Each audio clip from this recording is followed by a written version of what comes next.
Hello, Mark. Hi, how are you, Alexander? I'm fine, thank you. I want to thank you very much for accepting the invitation for this interview. It's a real honor. Likewise, my friend. It's humbling to be here. For those that don't know Mark Reilly, Mark is a reputable drummer, percussion arranger, and educator. He currently serves in the US military, and he's an innovative percussion, Remo, Mapix, and Prologic artist. So, Mark, let's get to it. Can you tell us about your early years? Did you start playing at an early age? I did. I started actually drumming when I was about 11 years old. But before I played drums, I was a traditional fifer in a fife group. Oh. So most people don't want to hear that, especially the Basel drummers. They say, don't tell anyone that you play the fife. But so now it's out there. Everyone knows. But yeah, so I started playing in a community music group in New York. So I'm originally from New York. My parents are from New York City, and they moved upstate when I was born. And so in the Hudson Valley area of New York, you have these firemen's parades. They're just local parades with carnivals at the end every summer. And so it's very interesting because these bands are just all community groups. It's very rare that you would see a school-sponsored group at one of these parades. And so I remember going to what was called a fife and drum muster. It's kind of like a small fife and drum event that's all throughout the Northeast area of the United States. So Connecticut, New York, Massachusetts, kind of all throughout New England, you have these musters. And they still happen today. And so if people look online and they look up fife and drum muster, the biggest one they'll find is the Deep River Muster in Connecticut. This year with coronavirus, we won't have them, though everyone is postponing. But so, yeah, as a young child, I saw a muster in the town of Millbrook, New York, which is where I'm from. And I remember seeing the old guard at this muster. It must have been 1985, 1986, somewhere in there. And I couldn't believe it. It was one of the most incredible things I've ever seen.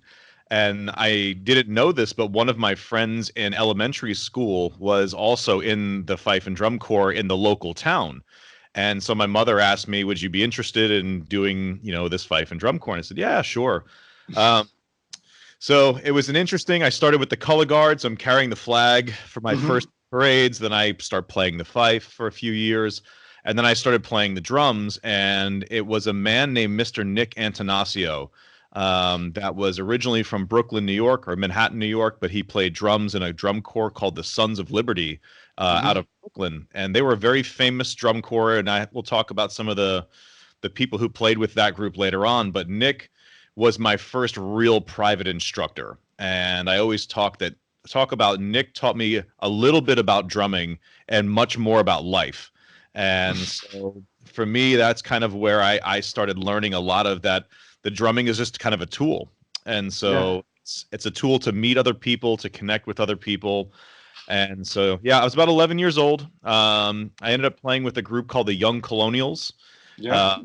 Out of the Hudson Valley, New York. And there was a competition scene that was very prevalent in American fife and drum culture. So every state would have a competition. So they have a New York State competition, Pennsylvania, Massachusetts, and a really big one in Connecticut, the Connecticut State competition.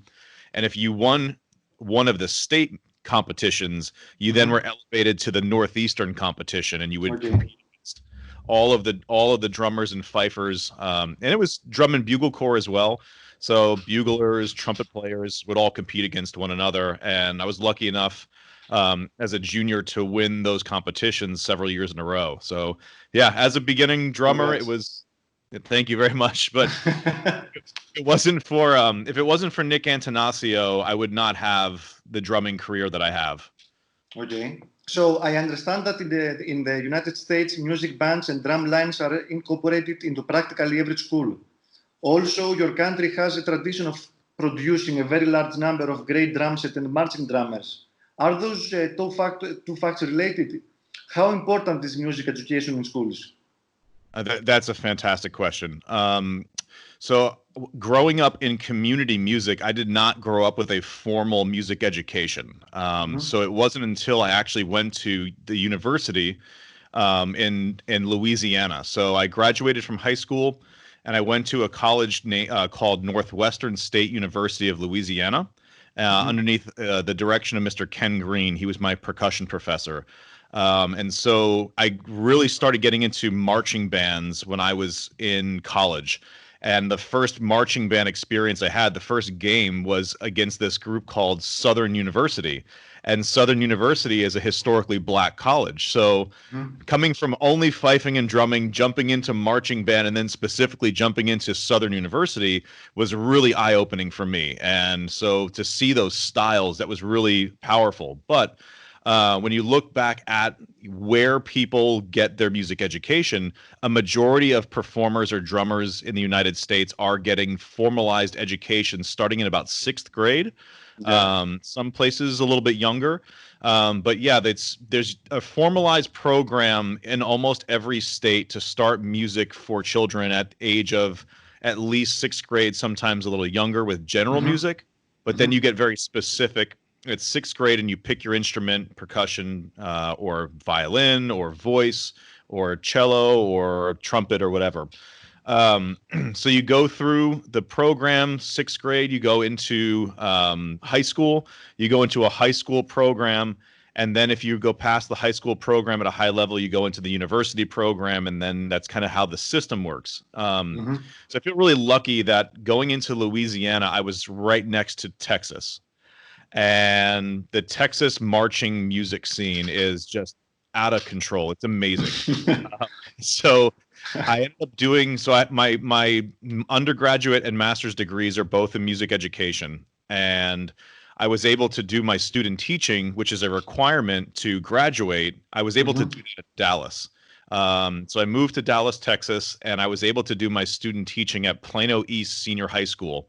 And they're a big marching school, and a lot of, drum instructors from Phantom Regiment and Cavaliers and all these big DCI corps were part of their instructional staff. So I was really lucky to watch how they would teach. And so if you look at how that all works, there are definitely hubs, like center points throughout the United States that really focus on either orchestral percussion or percussion or world percussion. And so Dallas, Texas is absolutely one of the hot spots. And so getting to see how that worked was really inspiring. But another component is there are music educator associations throughout the United States as well, which help support the teachers and support the curriculum of what works and what doesn't seem to work in the location of your students. Because if you look at students in New York, they're going to be very different from students in Mississippi. If you take students from Mississippi and you take students from Arkansas or Alaska, there's going to be nuances that are different based on the local culture of each town and each community. So these associations come together and they publish a journal. There's what's called it's NAFME, National Association for Music Educators. Is the big one in the US, and every state has a chapter convention. And I believe the biggest chapter convention is in Texas, and they call it TMEA, Texas Music Educators Association. And you go and you watch these amazing performances, you watch clinicians, you watch drum set artists, you watch communication experts on how to communicate your thoughts and your ideas to students. And you just see these rooms of 2,000 people just taking, and they're learning and they're figuring out. It's our jobs as a teacher, as a music educator, to give the best chance for our students to succeed. And a lot of that comes from words coming out of our mouths. And if we make a mistake and the wrong words come out of our mouth, we may have the wrong thing happen with our students. So I'm always trying to think of things like that. And I think I feel very lucky that now we have the technology that just because this is happening in Texas or it's happening in California or if it's happening in New York, still someone in Singapore now can access it on Facebook. You're right. Yeah. In Australia, someone in Greece can now access these videos. And I think it makes all of our profession just better. Yeah. You have served as an arranger and player in one of the most popular drum corps in the world, Top Secret. For people here in Greece, a country which doesn't have a marching band tradition, seeing this drum corps perform really is mind-blowing. They make it seem so easy, but I'm sure it's not. What kind of a dedication, talent, and hard work it takes to maintain such high level? And what was your experience with Top Secret? Another great question.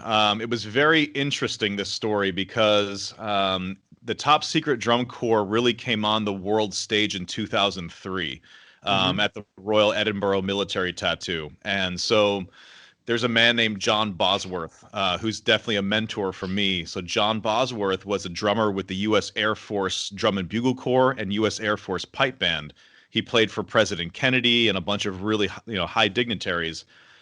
John was also a big showman, so he knew how to make a show out of the drumming.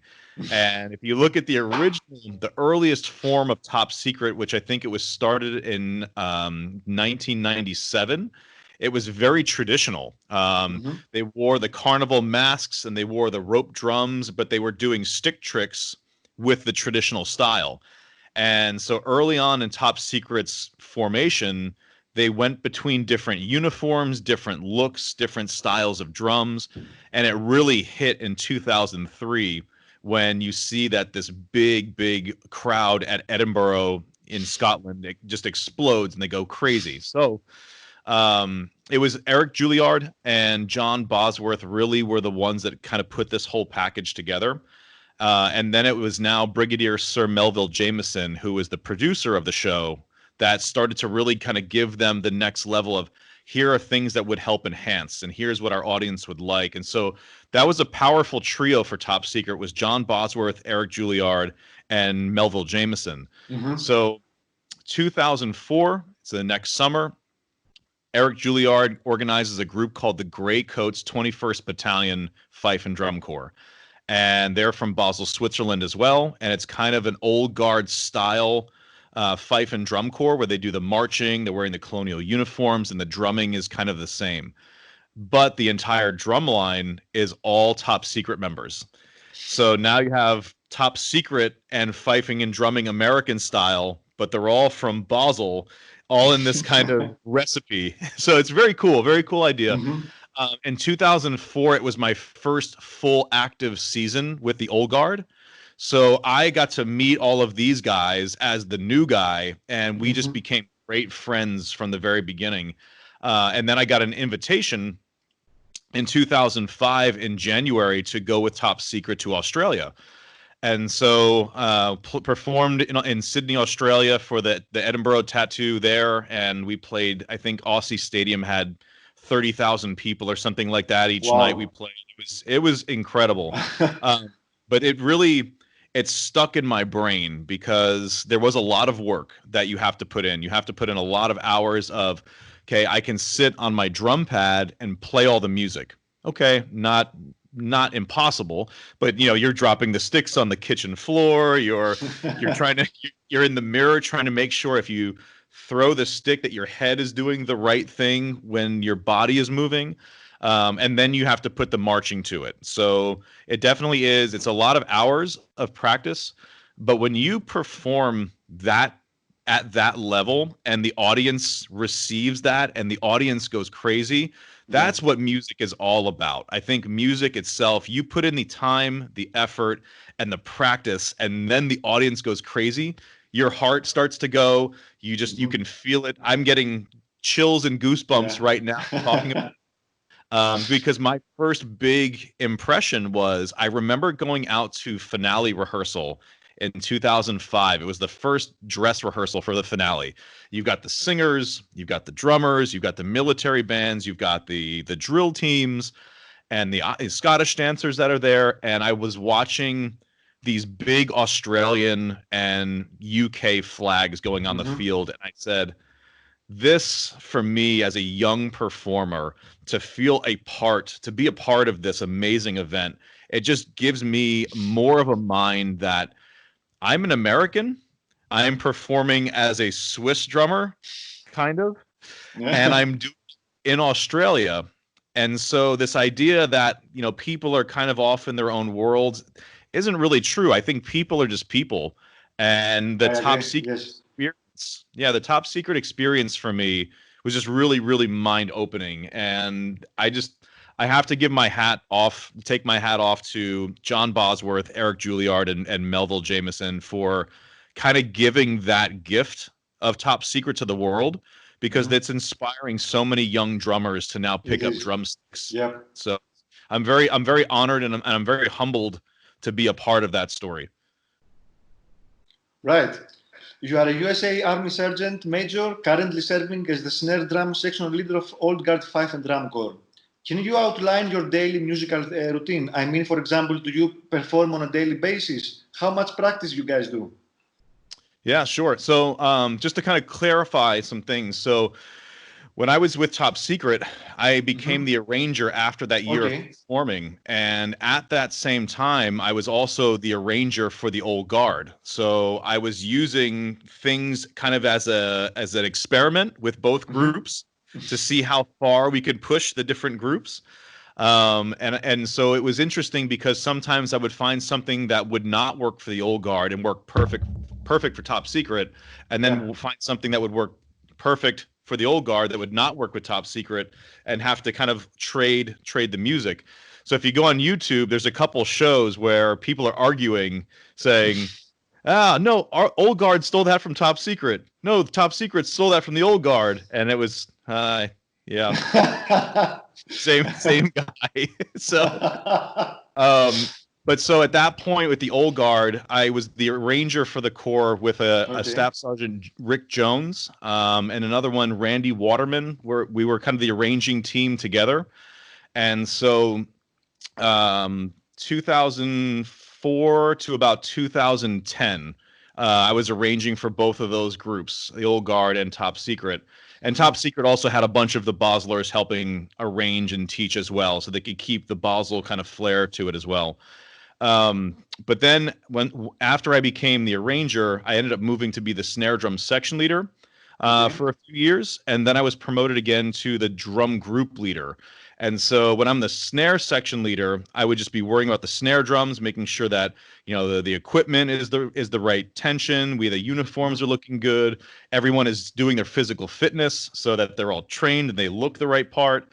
And then when I was promoted to group leader, I had to worry about the snare drums and the bass drums, it's 17 people total. It's 10 snare drums and 7 bass drums is the instrumentation for the drum section, but you'll never see all of them at one place. They're always in different sections, traveling and performing around the country.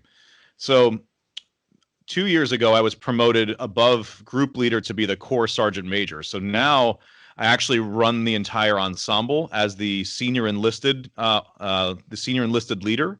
So now everything that we've done kind of with the drum group, I kind of now am able to use that experience to work with the fifers and the buglers and try to get everyone kind of synchronized. So a daily routine is very funny because no one ever says there's no normal day. You know, when you're at the White House, you're over in Chicago, you're in San Antonio, and when it's a normal non-COVID year, we're traveling quite a bit. But so a typical day would normally, if I had to put one out there, is at 6:15, you're supposed to have the beginning of your day. 6:30 in the morning to 7:30 is 1 hour of physical fitness, so physical training. Between 6:30 and 9 o'clock in the morning is breakfast, shower, clean yourself up, but also uniform preparation. So whatever uniform you have to be in for the day, you have to have that prepped. So we have the colonial uniform that we often see the Old Guard in. We also have the camouflage uniform and a Class B, which is kind of like a dress shirt and dress. Is it difficult to play under this costume? It can be, yes. Yes, when it's close to 100 degrees and you have 90% humidity in the middle of Washington, D.C. The hardest thing actually is usually the 4th of July parade. The 4th of July is usually very, very hot. It's about close to 2 miles, and you're in the middle of the sun, downtown Washington. So you learn to deal with it. You get over it. Yeah. But yeah, the wrists, the cuffs on the sleeves are also challenging, and but you learn how to deal with it.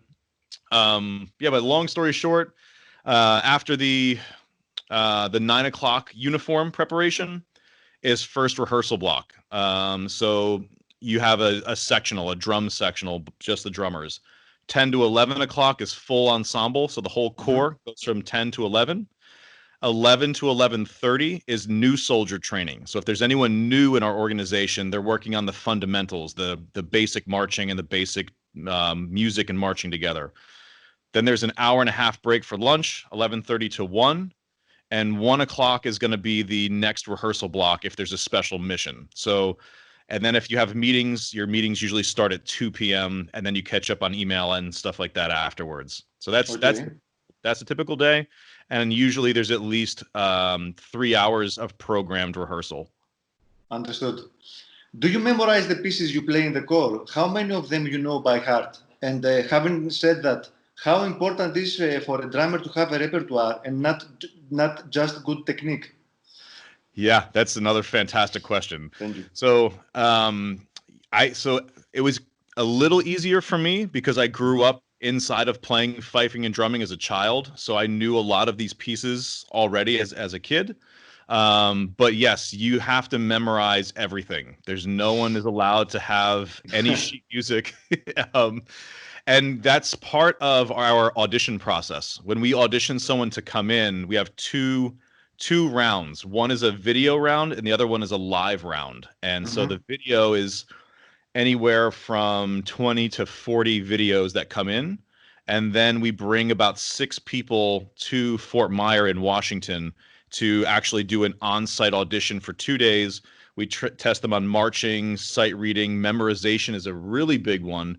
And we also even give them a piece on when they arrive, and we give them one night to memorize the piece. Okay. So, and it's not a long piece, but it's also not a very simple piece. So we want to see how fast and how much they can remember. But yeah, so I would say when I was a young performer, I probably had close to 35 to 40 of the regular standard fife and drum tunes or melodies in my brain. And now becoming in the old guard, you have, I mean, you're talking probably a couple hundred pieces that are in your brain. And again, they're not always going to be perfect because when you get to that many, you have to go back and look at some details, where there's a flam, where there's not a flam. Okay, that's a double drag, not a drag paradiddle. Okay, so you have to do that. But yeah, I think the interesting thing is when you're a child growing up in the States and you do fifing and drumming, you're doing parades like the New York City St. Patrick's Day parade, which is 5 miles long, and you're playing the entire time. And you have to know all of these pieces, and you keep playing and you keep playing and keep playing. And I think that's a leg up for some people that are coming from fifing and drumming versus coming from DCI or the orchestral world, is that you have experience with those traditional tunes. So I always tell people, if you're interested in auditioning, start learning those tunes, go on YouTube, learn the pieces, try to listen to a couple of the groups play them, and have those memorized already. Okay. Right. So based on your drum corps arrangement experience, what are the basic steps a newly created drum corps should take? Do they need to learn specific drum beats or cadences and movements? And I love this too, because we're having this same question and the same conversation in the U.S. right now. Because if you look at community music and fife and drum only as a community music ensemble, the level of education is hard because there's not a lot of people are getting good money to teach a fife and drum corps. So it's very hard to find really high quality instructors that are going to teach many, many groups. And so that's been one of the things on decline. There are some fantastic teachers in fifing and drumming, but there's just not a lot of them. There's a man named Jim Clark. If anyone's listening, look up Jim Clark. Has a book called Connecticut's Fife and Drum Tradition. And it's a book about the history of Connecticut fife and drum. And it's really, really interesting to read. But so, yeah, Jim is a professor of music theory. And he's also teaching fifing and drumming, which is really good. But now universities have started getting interested in fifing and drumming. And so West Virginia University, Marshall University, Ohio State had one. Some of these, Yukon is another one, but they're asking what is the type of music we should have in our repertoire. And so I recommend a few things because one, it's fun to play well.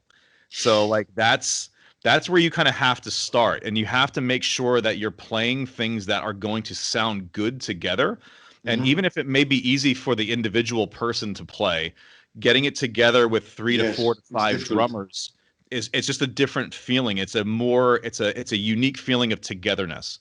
So I would always recommend have basic exercises as a core. So whatever the basic warm-up fundamentals would be, if it's some kind of eighth note exercise, if it's some kind of double stroke exercise, have something that's 8, 16, 32 measures long of 2/4 or 6/8, maybe something duple, something triple that can get you playing together the difference between something in duple and something in triple, because you're going to want to figure out what it feels like when you start getting people moving together and playing together. And that brings up a conversation about a metronome that don't really want to go down that road yet. Do you use metronome? We do and we don't. We do. We put it on and we take it away. So a lot of the rudiments we play are stylized on purpose. So we have to create when time is, and then when do we suspend time. So during a 7-stroke roll, for instance, we to suspend the 7-stroke roll. So it's beautiful.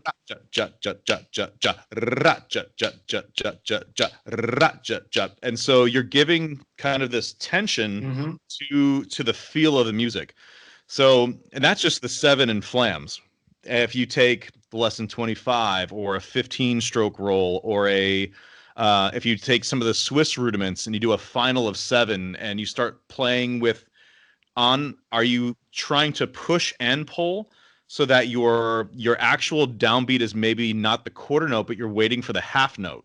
Then you can play with all the beats as long as the half note stays the same. So if you stretch something, that means you have to speed something up later. So you have this kind of rubato type of feel, which is really cool. And it's super fun to explore it, but you need to have someone who leads it. So recommendation 1 is have someone as kind of the leader or the listening point. 2, have fundamental exercises that are based in either triple or duple meter, and then combine them so that you can get the feel together. Then I'm also really big into adaptable exercises. So there was an old Blue Devils exercise from the 70s or the 80s. I think it was, we called it Flam Guy in the old guard, but I think I don't remember what it was actually called, but it was just flam accents and eighth notes. So jack at the jack, the jut, jack at the jack at the jut, jack at the jack at the jack at the jack at the jut, jut, and you repeat it, and then you would make the ending twice as long. So easy to put 16th notes in there, jack at the, and then put flam taps, jigga, jigga, jack at the, jigga, jigga, 9-stroke roll, straight 30-second notes, jack at the, jack at the. That's easy. That's like your simple, and I think that's why it's good when you have students learning those pieces, because it's very quantified and it's very obvious where it's supposed to be right or wrong with a metronome. So what we like to do is we like to put the stylized rudiments in that space, because your jacketa is going to stay the same, but jot now has the ability to expand or contract. So if we were to take, just say, the 7-stroke roll, and we take the skeleton as a 16th note triplet, jacketa, jot, diggita, jacketa, jot, diggita, dot, and I keep it directly in line, super easy. What if we put a little bit of space there? Jacketa, jot, diggita, jot, diggita, dot. Okay, and you have to watch the leader, and the leader has to decide how much of that breath they want to have, and it gets really fun when you nail it. And that's where I think it's really important to learn stylized rudiments. Yeah, I have watched videos of your drum corps and doing this 7-stroke roll. It's very beautiful. You are delaying at the same time, all of you. It's amazing.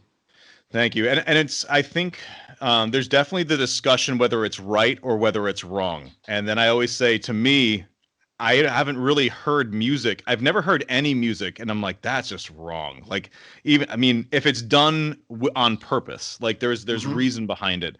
And so we started thinking about that from an arranging point of view, and we would say, when do we choose these types of phrases? And so one of the experiments we had was in, I don't know, 2008, 2009, and we had a very traditional melody, the Minstrel Boy. Right? So we took the melody, and with the fifers as well, as we did 2 bars of kind of swung rhythm. Ga-dum, ga-da-da-da, ga-dum, da, ga-dum, da, ga-dum, and then we would do straight da-da-da-da. So basically swung eighth notes versus straight eighth notes. And then we wrote the drumming score in 2 different styles. So the swung 2 bars were in kind of a Scottish style with some Scottish rudiments. And the straight 2 bars was in Swiss style, or kind of more Basel style. And so we took the 2 different styles of rudiments and the 2 different styles in which they would be played, and we put that with the melody, and the melody also changed with it. And for us, that was one of those things where you're playing, can you play a straight triplet into a Viennese triplet? And then can you decide when to move it to create that different feel? And that just kind of opened up all these new worlds of saying, if you can do that with Swiss and Scottish, can you do that with Indian rhythms? Can you do it with can you do it with a hip hop rhythm? Can you do it with you can use it kind of anywhere. And it's funny because this is interview number 2 today. So I actually was interviewing myself. I was interviewing Klaus Hessler, and Klaus and I were talking about taking tradition and keeping it relevant by doing something new. And I think that's where a lot of us are going these days is, you know, really learn the tradition, but then what do you do with it next? So yeah, and the last thing I have to add for somebody starting their own group, I say have basic common repertoire, like so basic tunes. I would say start with 4 pieces. And if you can find them, especially if we have Greek listeners that are interested in this, pick 4 very traditional Greek tunes. Greek melodies that you can make, and it's the nucleus, it's the core of who you are, where you grew up, what you're about. And then create some exercises for the pieces that you wrote the drum parts to, so you can get that easy duple and triple approach, so you can get the stock alignment. Then those adaptable exercises. I'm sure there are some Greek dances that there's some kind of special movement that if you were to put a rudiment to that, if you put the rudiment to the dance movement, it's going to have some movement to it. And so make an adaptable exercise that you can put that rudiment to. And lastly, come up with something unique for your own group. Is it a brand new piece? Is it maybe a mixture, like a medley of pieces kind of from a certain region? And so because it's every country has their national stuff, but then you start breaking it down into the small towns, and each town has its own thing as well. So if you were to mix, you're from this city, I'm from this city, but wait a minute, if we take these pieces and we do this with it, it becomes kind of cool, unique, and a hybrid. Yes, exactly. So you are actively involved in percussion associations like SID, Society of International Rudimental Drummers, and PAS, Percussive Art Society. What is your role in them, and what is the importance of these organizations? It's honestly, I always say this is like drinking from 5 fire hoses. So it's always so much going on at the same time. I have a very young family. I have a 13-year-old, a 7-year-old, and a 2-year-old. So still having to change diapers and all that kind of stuff. But for me, I think it's also extraordinarily important to give back. I think that's what kind of keeps me going. My dear instructor, Nick Antonasio, who I mentioned before, he really put this on my heart. He said, this is never our art to keep. We will die. We will pass on. You have to give it. So that when I was 13 years old, that meant nothing to me. I was completely lost. It is very wise, though. Yeah, exactly. And so, and Nick was one of those guys. He would share with me. He would introduce me to the drumming legends like Les Parks, Eric Perilou, Marty Hurley, John S. Pratt, like all these guys. Like I would drum with these guys, and Nick would take me as a little kid and put me next to all of these drummers. And so, the percussion societies and what I've been thinking about, these are all platforms, and you can do the job and do it really well by doing what the platform needs to survive, which I think is always good. We want to sustain. Joshua Simons is the new PAS, Percussive Art Society executive director, and he's been incredible with trying to figure out what is next. What's the next idea for PAS? And so a couple of years ago, so this is now, it's about 5 years ago, I was the marching percussion committee chairman. So I would help organize the voting. I would help organize the clinics each year at the international convention. So, years we had Blue Devils, we had Cavaliers, we had North Carolina A&T, we had Basel drumming clinics, Dutch drumming clinics, Scottish drumming clinics. And so I was kind of the funnel for all of those clinics to happen for about 5 years. And we ended up creating, and again, this was Joshua, like what else can we do? Because the clinics, that's expected. Everyone expects to come to PAS and have a great clinic. So 4 years ago, what we ended up doing is we started the Drummers Heritage Concert, kind of 2.0. Robin Engelman started the Drummers Heritage Concert in 2002, and it was a 3-hour event that really no one left. Everyone was just, I cannot believe. You had Jeff Queen, you had Jim Kilpatrick, you had the North Texas Drumline, you had Alphonse Grieder from Switzerland, you had John S. Pratt, you had Nick Antanasio. I mean, it was just name after name after name, and like it was just, you were watching history on the stage for 3 hours. It was incredible. And so we basically had a conversation. How do we do something like that we can sustain? Because I think that event took about 2 years of planning to get everybody coordinated and all the flights and everything else. And so each year at PASIC, we've done an hour-long program where we've done highlighted drumming of different cultures and different societies. So this past year, we had Damian Bonsi from Argentina, and his partner Samantha was there, and they were drumming together. It was incredible, but they had come up with a new style of rudimental drumming from Argentina. So they took these traditional Argentinian rhythms and they put American style and Basel style and some Scottish style, and they kind of came up with a way to use that vocabulary with a really Argentina sound. And it was it's incredible. And there were people that came up afterwards that said, I've been coming to PASIC for 20 years. And there are things you expect when you go to a marimba clinic. There are things you expect when you go to a marching clinic. They said, I did not expect this. And this was one of the most unique things I've ever seen, because they brought a traditional Argentinian drum. It was a goatskin drum. And they were playing these kind of ostinato patterns. And then they were filling in the ostinatos with these crazy rudiments. And it was like, wow, this really can be cool. So Percussive Art Society, that's what I had been doing the last 5 years. 2018, we formalized the Society for International Rudimental Drummers. To a lot of us, it's known as SEARD. And so initially it was an experimental concept 2 years earlier in 2016, and it was held in Bern, Switzerland. And the Swiss Army helped to get us off the ground. And so Philip Ruche, Ollie Fisher, Marcel Gomi, these were the guys that really started putting this together, along with Yvon Roussel from France. And so a bunch of invitations came out, and I think there were close to 40 drummers that came from about 13 or 14 different countries. And we all went, this is crazy. This is kind of Facebook in real life. And so,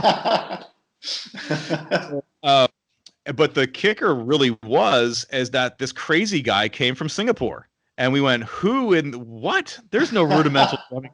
Like, what's going on?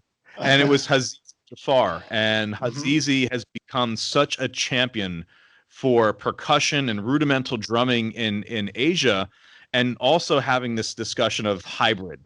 Traditional drumming meets modern drumming, and he's writing stuff that's got, you know, American style, Indian in there, and Malays style stuff. I mean, he's an incredible human being, and quite honestly, he's a mover and a shaker, and he's got a great mind, and he's so humble. And to me, that is one of the things that grabbed me, is he's such a humble human being, and he's doing it for, again, all those right reasons to give back. So he's doing stuff with the kids. He's doing stuff with his section. He's innovating. He's playing drum set. He's playing, concert instruments. So it was one of those things where when we brought all these people together, we went, what do we do with this? Like, what do we like? We're at the buffet. We can eat any kind of food we want. What do we decide? How do we just start picking the food we want? And so 2018, we organized it as an official organization, and we said we need a chairperson, which is Ollie Fisher. I'm basically the lead for education, so kind of a director of education. So I help with the content. When we do a symposium, it's every 2 years. We were supposed to meet this year in Portsmouth, England, and of course, the wonderful coronavirus decided to. Yeah. So, but yeah, it was scheduled for Portsmouth, England. It's September. It's gotten pushed back to June of next year. We're gonna try. I hope I will be there. Yes, we need to meet in real life. Yeah. We'll definitely play a couple paradiddles together. Of course. But that was the push this past year, was to really kind of help organize the host country. And the third person that's in there kind of is the administrative assistant / really, he's the one that keeps the train on the rails, is Lionel. Lionel Renaud is also from the French part of Switzerland. He's from Geneva. And the three of us, Ollie, myself, and Lionel, have started putting together weekly updates. There's like a weekly happy hour with drummers. There's a weekly lesson, and not everyone can make it because the timing is always what it is, but the platform is there and the opportunity is there. And so what I've been trying to do is I try to talk to folks like you, talk to folks that are from obviously some military drummers, but also the civilian drummers as well, and see if there's a way that if their story has not been heard, how do we get that story out to everyone else? Because at the end of the day, you're a drummer and I'm a drummer, but we may never have the opportunity to connect unless we meet somewhere because of a platform. And I think that's where the real giving back starts to happen, is that I love teaching young children. That's fantastic. I love leading great musicians in a band. That's also fantastic. But now you start saying, if you have the opportunity to work on a world stage or a global scale, and we can start to help make the world truly a better place by giving people the opportunity to meet one another, share ideas, and realize that you're a human being, I'm a human being, we all have our problems, but none of us are going to really get anywhere if all we focus on is the problem. We have to have solutions. We have to have ways of keeping ourselves inspired. And so that's been my role with Seared this past couple of years, is setting up meetings with folks and recognizing how do we decide to move forward with our initiative. You are doing a terrific job. Really, I'm lucky to know you all guys. I know you are organizing things very well, and you're helping the community and helping guys like me and drummers in my country, etc., to pass on the word and share the tradition. So congrats for that. Thank you. And also, I'll put this out there too. I'm very easy to get a hold of when it comes to just social media. And if I don't get back to you immediately, just give me a couple days. But if anyone needs help or they want to ask questions about these things, like I will always be a resource, and I'll do anything I can do to help. Right. Good. So last question, Mark. Do you think that drum set players should study rudimental drumming and the related history behind it? I think it can only help. And this is also, I've talked to a bunch of people about this. And if you don't know who Chris Lamb is, you need to look up Chris Lamb. He's the principal percussionist with the New York Philharmonic. Chris Lamb, he says he gets paid to play classical music, but he's really a rudimental drummer. And so if I take the idea that Chris Lamb, who is known around the world as the guy who is like king of classical percussion, and he's saying that he's into rudimental drumming. There must be something about it, right? And in my own opinion, when we start talking about are rudiments just patterns, are they 16th notes with just different stickings? I think no, I don't think so at all. I think there's so much more to it. But one of the things that we all have to remember are that the rudiments were always put to melodies. So there was a traditional melody that was there, and the rudiments were selected to go to emphasize that melody. So when you look at this, you can take it from an educational point of view. You can go two different directions. One is, do you start students listening to music before you teach them to read, or do you start teaching them to read before they really start listening, or do you combine it in some fashion, right? And I think most people say that the most successful musicians that start are going to have a combination of listening, trying to copy maybe by rote, and then also looking to see what the notes look like on a piece of paper. So when it comes to drum set playing specifically, you can learn all of the patterns and you can learn all the music and you can try to copy who you're listening to like a robot. But when are you actually becoming your own musician, and how do you do that? Are you and when do you decide to teach musicianship on an individual level? And so for me, rudiments is where I started. I do play some drum set. I'm not a master at the drum set, but I mean I love playing 2 and 4 and rock beats. I love playing bass and jazz. So it's not that I'm unfamiliar with this concept, but I really start to think about when I'm playing or breaking down my double stroke roll, and I'm working on that rudiment, which I think the bread and butter of any quality drummer is the quality of their double stroke roll. Yeah, you think? Yeah, the bread and butter is the double stroke roll. Okay. Double stroke rolls, single stroke rolls, great. Back sticked, flam, drag, throw it on fire. Like I've done all that crazy drum. The double stroke roll is such a wonderful experience for you personally to figure out, am I using rebounding strokes at this speed? If I change my speed, am I having to do some kind of molar stroke? Am I using all piston strokes? Am I using more velocity when I'm at this level? And if I'm at this speed, do I need to think of more touch? That's just playing right, left. I mean, I can add every other sticking combination, but the double stroke roll really can tell me about a drummer's attention to detail and how much effort put in. I saw a video of the old guard doing double strokes and slowing them down. It was mind-blowing. That's what we call that our roll breakdown. And at first, it's when you get a new guy in there, it's sometimes it comes out okay, but typically it's a while to practice that one. Yeah, but so I wrote a couple things down about this. I feel like when you study and break down your rudiments at different tempos and you kind of morph them into the speed. So you're learning different motions from a technical point of view. You're also learning how your ear has to communicate with your hands to smooth out the transitions, which now is training your ear to listen to what you're playing. And then you can adapt that to hear what someone else is playing. And then I have to adapt to that other player. And so you're training your hands for sure, but you're training your ear, but now you're training your mind on how to decide what to do next.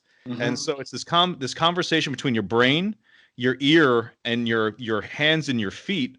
And again, like if you were to break down your rudiments between, okay, I'm going to play paradiddles, but all of the lefts are going to be with my right foot on the bass drum. Okay, now you've got this interdependence going. And if you can take the rudiments and break them down that way, you're learning about the technical side, but you're also now learning this interdependence. So I think you can learn about shape, you can learn about contour, about the rudimental phrasings, and then you put them around the drums and they're just beautiful. Your technical ability for sure. But then rudiments were also meant to be musically phrased. So some rudiments are an 1/8 note long. Some rudiments are a 1/4 note long. Other rudiments are a 1/2 note long. So how you put the rudiments together in an 8-bar phrase also now is teaching you how to maneuver 8 bars of music musically. Because sometimes the wrong rudiments are put in the wrong place. You go, No, that doesn't fit right. And not to say that it's wrong, but it's maybe not the best option. So yeah, right. I highly recommend that. Learning rudiments is always a great start, and at a minimum, the double stroke roll is critical. Flams, of course, are critical, but when you start putting rolls and flams together, now you're talking about rudimental drumming, and I think almost every drummer plays rolls and plays flams. Right. Okay, it has been wonderful to talk to you, Mark. I want to thank you very much for this interview. It was really an honor. And I really looking forward for your presentation in the first Greek Rudimental Festival in October. Excellent. Me too. I'm excited. So thank you very much again. It's been a pleasure. And we'll talk to you soon. Thank you so much, Alexander, for having me. I'm humbled and honored to be a part of this project. Thank you very much. So, bye-bye. Bye-bye.